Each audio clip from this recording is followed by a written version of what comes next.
there are many strategy courses and books out there, but I think reading broadly, peeking over the fence and questioning those questions are probably the places to start.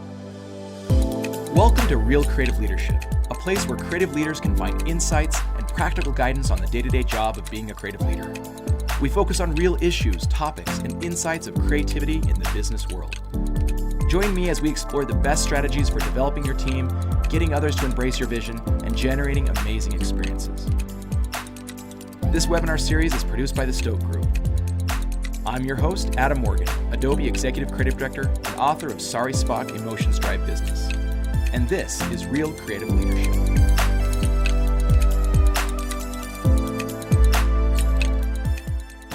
Hello and welcome back to Real Creative Leadership. We're excited to have you here. This is Season 2, Episode 13. We've got a great show today on an interesting topic, and this is a topic that has spanned my whole career, and it's creative strategy. Understanding it, how do we get more of it? How do we build off of each other and find a vision for our company or our clients? And our special guest today is joining from Melbourne, Australia, Jim Antonopoulos. He's the Managing Director of Strategy and Innovation at the consultancy Tank, whose work spans across Australia, Southeast Asia, New Zealand, and Greece. So welcome, Jim, to Real Creative Leadership. Hi, Adam. Thank you for having me.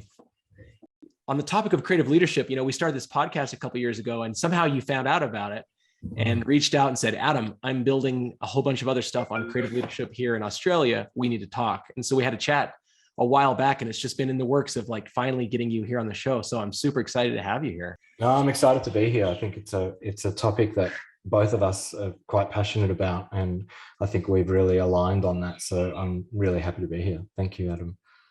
Well, and you definitely are more of an expert on this. This is your job. Your consultancy is creative strategy. So, but before we get too deep into that, I want to give you an opportunity to just talk about your career a little bit, or at least just your introduction to creative leadership and why you're passionate about it. And then we can start digging into the details. Sure. So I'm the Managing Director of Tank. We're based in Melbourne in Australia, where summer is hopefully approaching soon. We're all looking at our watches, waiting. Our core focus is we work with government, education, NGOs and nonprofits and for-purpose organizations. So very specific kind of part of the market. Our core work is in research strategy, brand strategy, and we do build what we call a bridge to creativity with creative strategy as well. So we do a lot of that work in those sectors. I'm very grateful that our clients, they come to us not so much with a brief, but with really big questions. And that's a really great place to start for us. I do a few other things. I run an online community on creative leadership. And I'm writing a book on the topic as well, which I'm sure we'll talk about. So that's me. And I have 3 children, first and foremost, of course, that take a lot of my time and pathos, and they're absolutely wonderful. So. Well, we have that in common. I also have 3 kids, and Yeah. 3 is my favorite number. So I'm all in on threes. Yeah, exactly. It keeps us very busy. So it's really quite wonderful. Yeah. That's awesome. Well, let's start out. Talk to us about the relationship between strategy and creativity. When we talked earlier about this, you had some really interesting comments on creative people and how they learn to flex those strategic muscles. Yeah, look, I think that's a really big question. And I think when you first asked me, I said to you immediately, I said, I've never met a creative person that has done strategy well. And I agree with that comment. I haven't in my career met a creative person that just does strategy as a whole really well. But I've met really great creative people who are strategic. And I've also been influenced by the likes of John Maeda, Naomi Klein, really amazing creative people who have used their creativity to create amazing platforms, but also to make change. So the relationship between strategy and creativity, and this might be due to my sort of limited field of vision, or it might not, I guess, but I feel that most creative people, they're stuck in this moment, and they're afraid to sit, or there are barriers around them or haven't been taught to sit in the space of the problem space, to actually work backwards rather than go forwards. A lot of creative people leap towards execution, or when diagnosing a problem, already have the outcome in mind and are already formulating the outcome. The relationship with strategy and creativity, it's actually very close. Strategy is a creative discipline in any domain, not just in our industry. In any domain, there is an element of creativity in good strategy. It's problem solving. It's what we do as creative people. So the relationship is actually bound really tightly. Unfortunately, many creative people just haven't been taught how to diagnose problems, how to sit comfortably in that ambiguous problem space. A lot of us were taught how to execute, how to move forward, how to vision and imagine. So that's moving forward. We haven't been taught about the now and what led us to the now. I think, but when we are taught, and the people that I mentioned, when we do bring those two tension points together, really great strategic creativity emerges.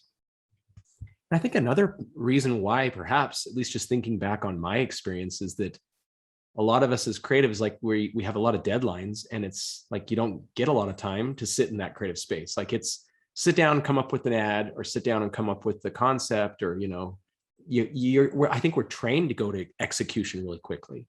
That's just because that's what our output is. But you're right, like to spend the time and to carve away the time to sit in that problem space and just really think deeply about the problem. Like it just doesn't, those opportunities don't come up very often. We have to make it happen. That's right. And obviously, generally speaking, some creative people, that's their role, is to execute on that one thing, to design that ad, right? And the problem would have been diagnosed and the strategy developed months prior to that moment arriving. So I guess when we talk about creative people, not all creative people are the same, nor do they all perform the same function or the same role within an organization or within a consultancy, and within for brands as well. So that just a point of clarity. Yeah, some creative people, their role is to execute on that one thing. But if we are the creative person who is listening to the brief, and we are have that opportunity to understand the context of that brief and to understand the what led to that, what problem led to that brief, and work backwards from there, and then emerge into that opportunity and diagnose that problem. That's a great place to be. I think that's a really great place to aspire to as creative leaders, to develop professionally, to work more upstream, which is what we're talking about, rather than, to use the analogy, downstream. It's filled with opportunity for creative people and creative leaders. Maybe as we're talking about this, I wonder if for our listeners, we need to back up just a little bit, because I mean, when it comes to strategy, we talk about relationship of strategy and creativity, and there's a lot, in our companies, we talk about strategic initiatives or strategy all the time. Yeah. And you have a whole masterclass. At some point, I'd love you to tell the listeners where they can go find that on strategy, where they can, where you dig deeply into principles and everything of strategy. But sure. Maybe talk a little bit about what is creative strategy? How is that different than the rest of strategy and business strategy? Yeah. There's a number of questions there, isn't there? Yeah, look, a little while back, I was asking myself these questions. What is creative strategy? And, what am I doing? What the hell am I doing? And I was asking myself these questions. I had this immense imposter syndrome, thinking that, I can't be strategic. I can't do the strategy stuff, because other people do that, and it's the vocabulary that's not really mine, that true voice in the back of our heads that we all have. I then began reading and learning more about it, and actually sharing what I was learning about, and I built a course called the Strategy Masterclass, which I've then eventually started doing lots of that, and I put together the March 1st community, marchfirst.com.au, and you can find all that stuff there. I just believed in just teaching what I know as a way of learning, because then when you teach what you know, the people communicate back to you what they've learnt, and sometimes it's different to what you thought you were teaching, right? And that that loop was a true journey for me to discover creative leadership in amongst teaching people how to do strategy. So I essentially teach how we do strategy for large corporates in our consultancy. I just basically put that together and teach people how to do that. So that's the one thing that you mentioned, about the strategy masterclass. The second thing I think you mentioned, how do we get better at strategy? What I first thought was, I thought you had to read the right strategy book. I thought you had to know the right strategy person. I thought you had to do an MBA, right? And they were all mistakes, because good strategy is a creative discipline. It's problem solving. It's diagnosing a problem. So the things that we can do to get better at strategy and to think more strategically, and which means to think more clearly, is to read broadly, is to actually look over the fence of our industry and look into other worlds and other industries and learn from them. Learn from people who have come before us and have actually thought about this before us, not necessarily in a direct straight line in our industry. And I mean quite broadly. I think we need to learn to question the question. The person sitting down and being asked to design an ad is posed the question that is believed to be answered. If they have an opportunity, they should be questioning that question. And any brief that is put in front of us, we should be empowered, i.e. surround ourselves with people who support and include us, to question the question in a professional, diplomatic, respectful, professional way. And those three things that I just mentioned, that requires an understanding of how to enter into a dialogue with someone. It requires empathy, compassion. It requires, there's a lot of talk about creative people having to learn the language of business. I kind of agree and disagree, but understanding another person's perspective is probably a better way of putting it. Understanding the language of business is important anyway, just for any vocation. So I think they're the key things that I would say to a creative person watching or listening to this, that there are many, many, many strategy courses and books out there. But I think reading broadly, peeking over the fence and questioning those questions are probably the places to start in the first instance. No, that's great. And I completely agree. I mean, if I think back on moments where I've been working on creative strategy with different folks, it's been a lot of, we start with a lot of the questions, because the act of creativity is where we're making connections, where we're coming up with the big concept or the idea. But if this is the pre-work, right, the creative strategy is the pre-work to even make sure we're in the right space, or are we doing the right things, or where are we going, like sitting in that problem space.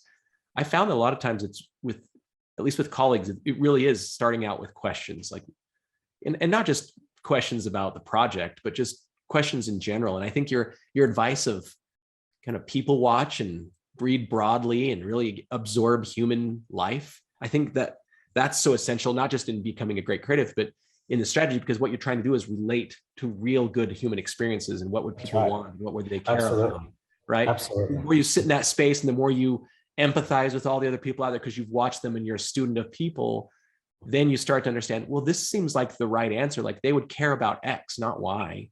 Yeah, and that helps you get a better strategy. Yeah, that's right. I get briefed by,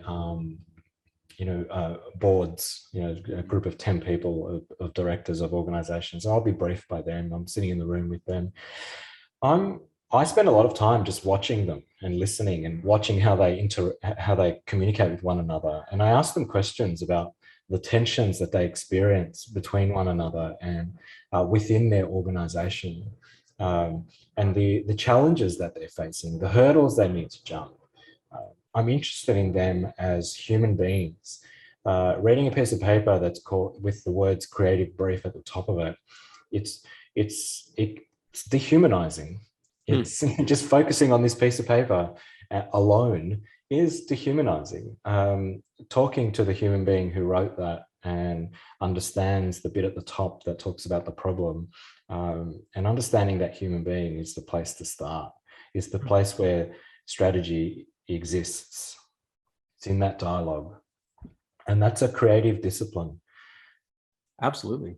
It's In not fact, for me, sometimes it's so interesting. It's like when I think about, when you just talk about how the creative brief is so dehumanizing, like most of the time in my experience in working with even great marketers, they're going to be coming to that brief, bringing all of the quote unquote strategy around the product, the business, like the focus on what we're trying to say from that perspective. And I found that a lot of the times what I bring to the table is that human side. It's like the customer centricity, let's focus on humans and people, what they're really going to accept.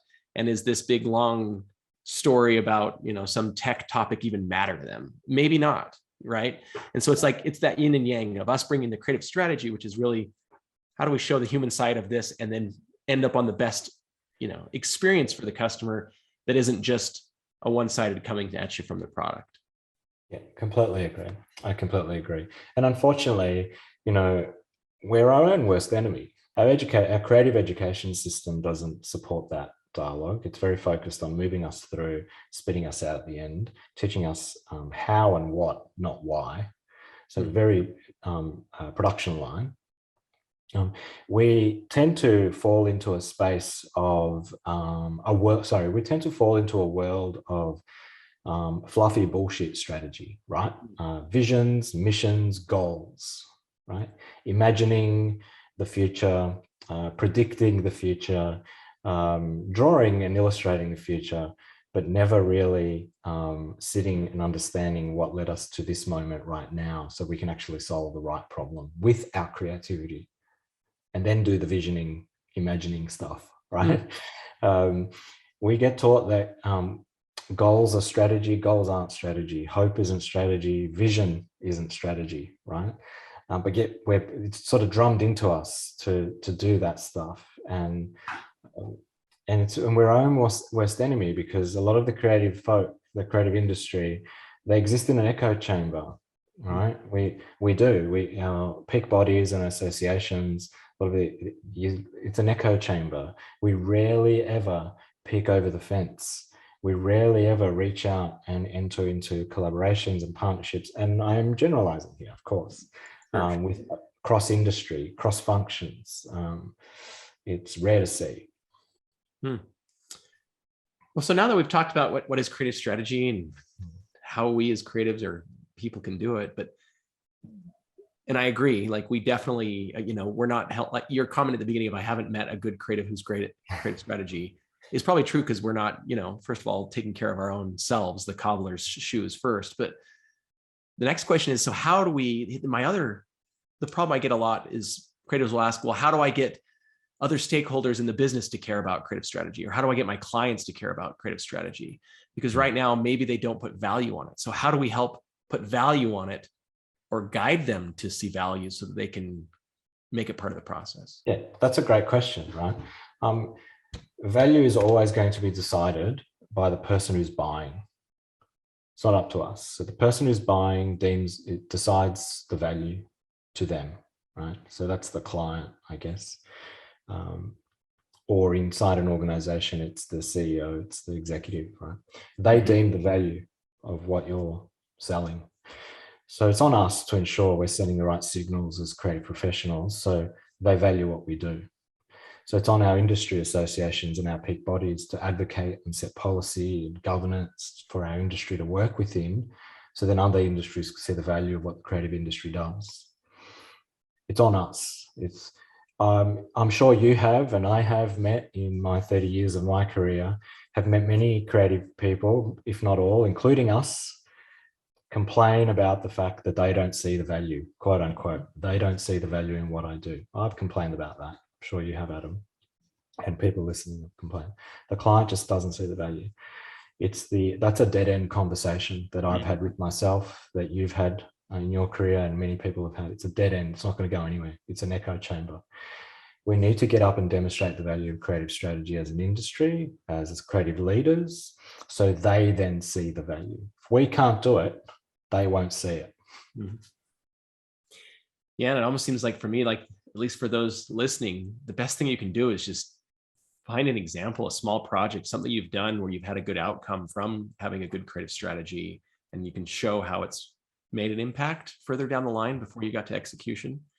And then go talk to your stakeholders, your clients, whoever it is, and just show them, yeah, it's on us to sell them on it, right? Here's the value you get from it. Can we keep doing this? That's right. And, other things, we don't have to go it alone either. The one thing that it's common in our industry in Australia is this working in silos, working as individual businesses rather than actually considering, how might we actually work together? Or if I might sit down and think, Adam's really good at this thing. Why don't I actually partner with Adam and go for this client together? Because Adam's really great at this creative strategy stuff and I'm really great at executing. Instead of me trying to just do everything, I want to put my ego aside and actually create collaborations and partnerships in our business models that then actually demonstrate that value. So play to each other's strengths rather than assume that every creative business has to be great at every part of creativity. It's again, it's a dead end conversation, and unfortunately, we see that a lot. Something else leading up to that, not just trying to sell our clients or stakeholders or leadership at our company on creative strategy. But it's funny, you'd mentioned something in our earlier conversation about how we as an industry are really bad at using it for ourselves, like for our own agencies, our own businesses, our own careers even. Talk to me more about that. How can we fix our own house first? Oh, yeah. I don't buy, I think the analogy of what is it, the cobbler's shoes. I've heard that a lot in my career as well, is that, we don't do our own stuff. That always just gets parked to the side. We've got to focus on clients first.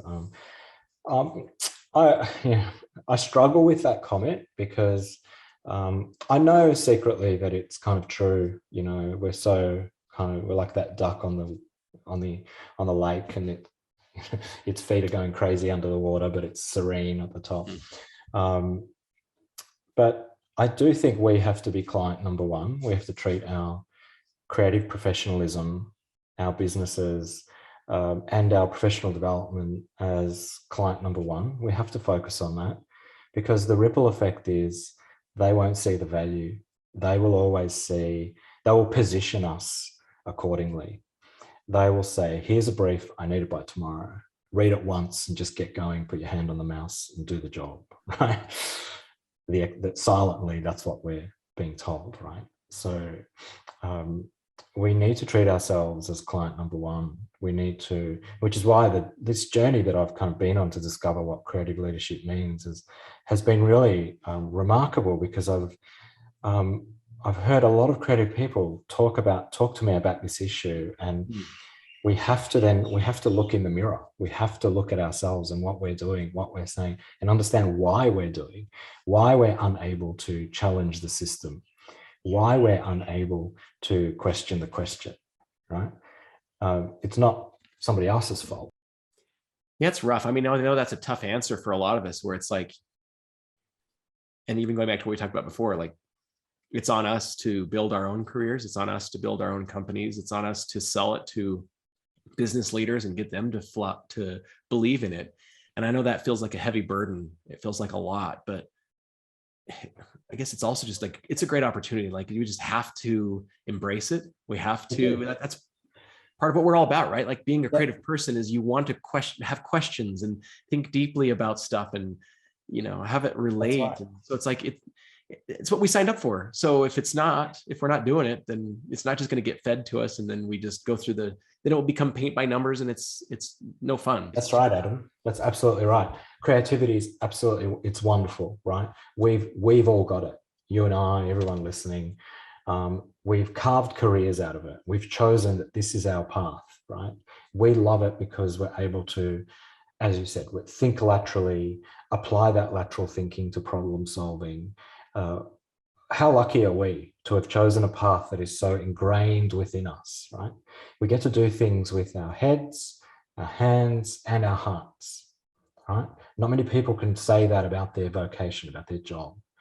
And this alone, that's enough, I feel.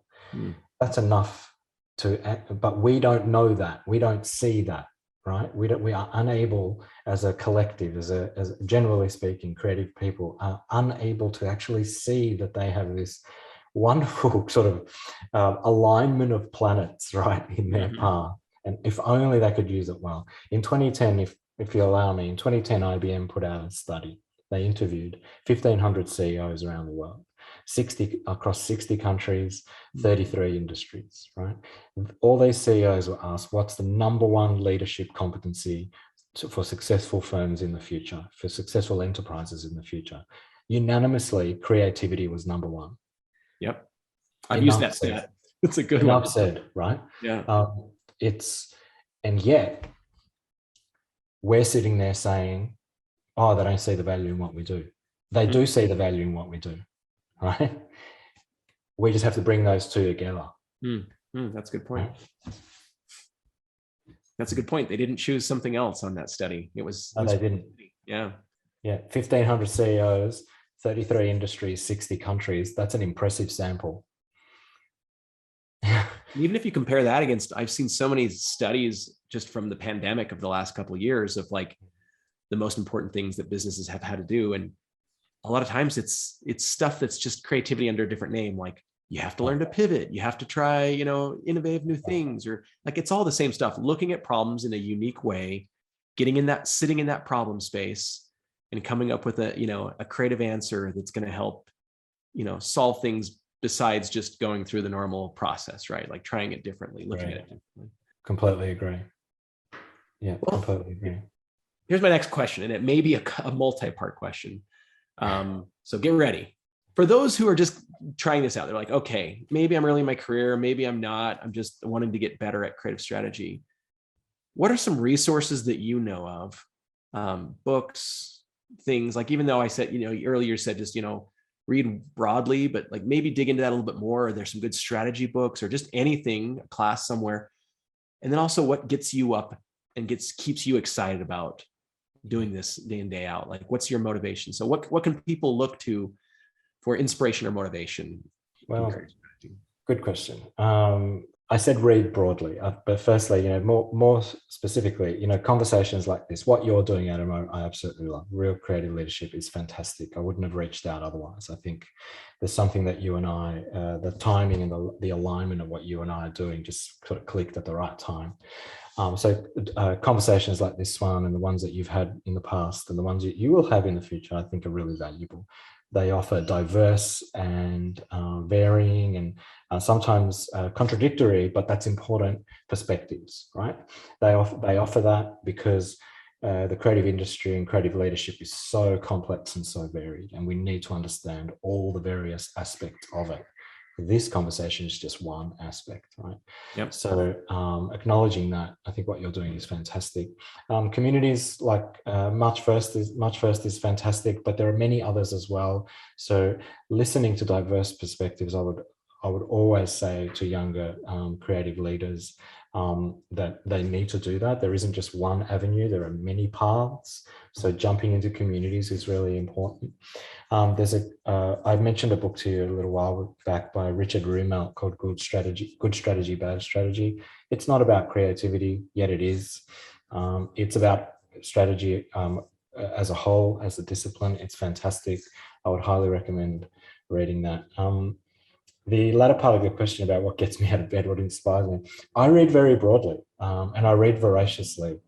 I'll find inspiration in Meditations by Marcus Aurelius, which I read a lot about the Stoics, and I've read that now 3 times, that book. I'll find inspiration that I apply to my work in books like that. I've read pretty much everything that James Baldwin has written. He's one of my favorite authors. I find inspiration in his essays, in his fiction and non-fiction work. I draw as well, so I find stillness in just reading and drawing. That's important as well. There are multitudes of articles and books written about the importance of solitude and stillness to just process the information that's being thrown at us every single day, or the problems that we're solving. those things I think are rich for creativity, those rich resources for creativity. There isn't this one specific book that will provide the answer for that young creative leader. There are many avenues, there are many paths. What I've just described is just mine, but they are broad and varied. I do CrossFit 5 times a week, and that's for me a creative pursuit. It's solitude. It pushes me to the edge of something, and I'm able to then see things really clearly. That's me. Other people will be very different. I've said the phrase a lot.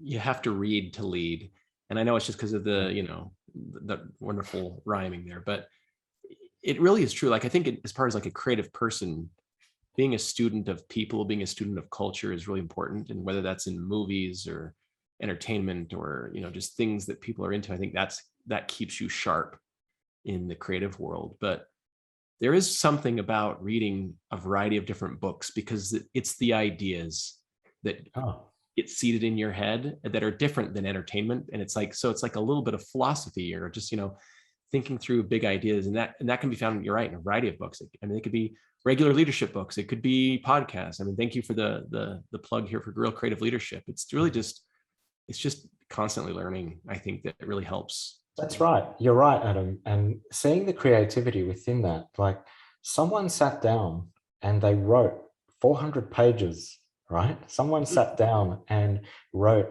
a script, and it turned into a film, right? Actually seeing the creativity in those endeavors, I think, is really important, rather than just skimming the surface.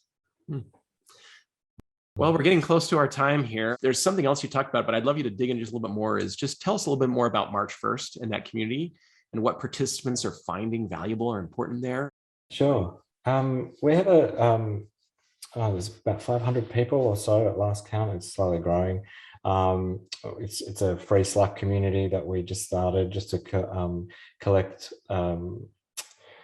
different topics: mindfulness, purpose-driven leadership, creative leadership, those sorts of aspects of creative leadership, understanding who we are and why we do what we do. We have reading lists. It's a great little community, and every month we have a small cohort, about 10 of us.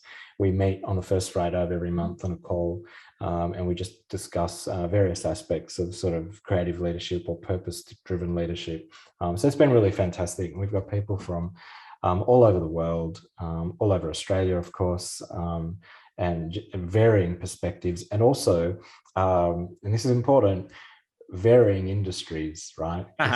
It's not an echo chamber. So we have people from construction, from architecture, writers, and I'm talking literature, not copywriters.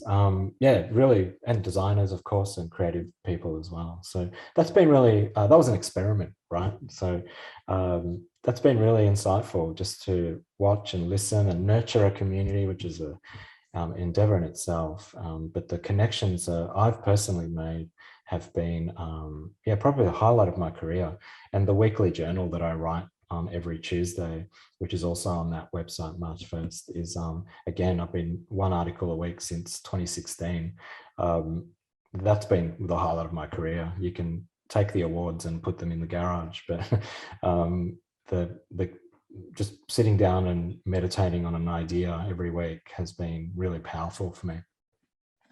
And we are going to definitely be putting the links in the show notes here. If you want to find out more about March 1st or some of these other books and items that you've listed.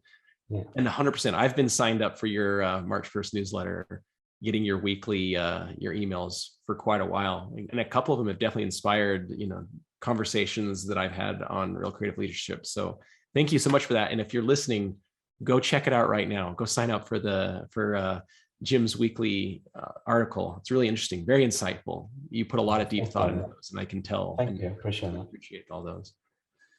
I appreciate that. Thank you.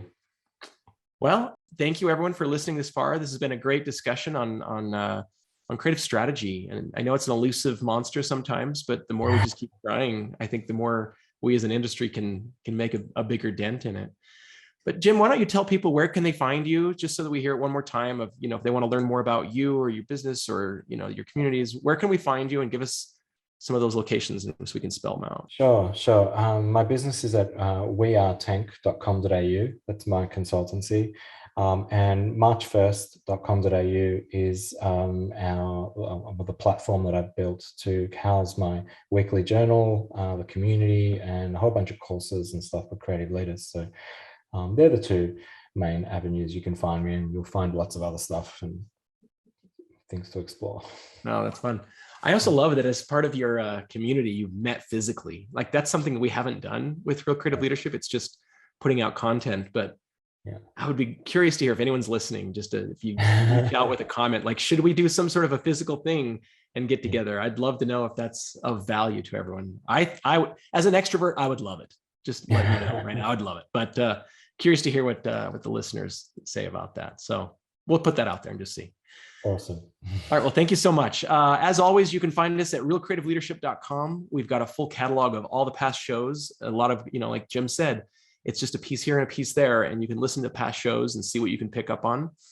You can also email us from the site and ask any questions or suggest a future topic. I would appreciate that as well.